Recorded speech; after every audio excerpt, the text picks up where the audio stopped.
Hello, sir. My name is Mugundan. I'm from Software Testing Maintenance section MC-O31. So this is my assignment one.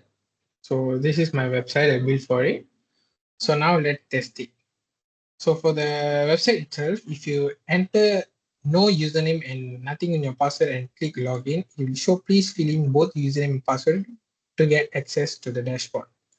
So let's say, by the way, this is the demo authentication. So let's say if you enter something wrong, and click login, it will say invalid username or password because it doesn't recognize it. So we need to enter the correct username and the password.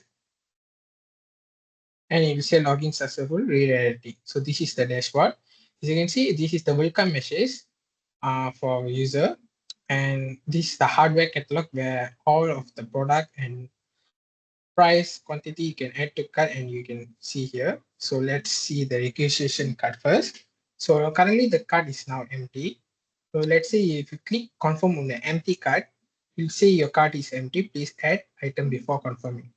So let's say if you want to add this product, but you didn't mention any quantity, if you click on add to cart, it will say please enter a valid quantity greater than 0 for the quantum book.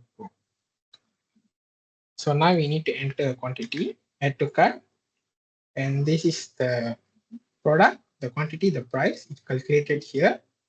And let's say if you want to add another one, you can add the same thing, it will calculate by itself and give the summary.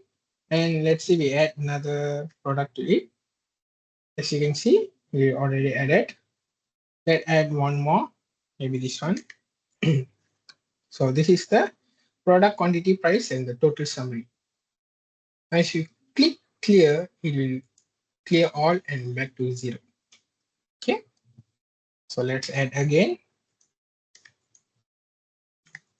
Okay. So now let's confirm it. If I click confirm, order confirmed successfully. The total amount, thank you for your order. So this is how my website works. And this is the software testing. So after you added cart, add to cart, it will also show this message, which is the product name, which is added to the cart. So that's all for now. So if I click log out, it will automatically log out. Okay, then the next thing is I want to show you.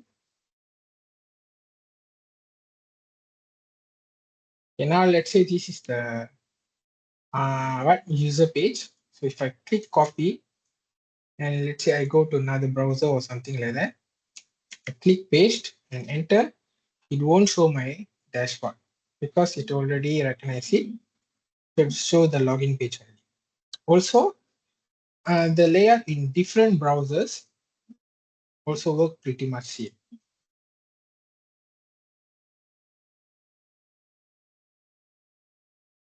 You can see it is all the same. So that's all from me, sir. Thank you.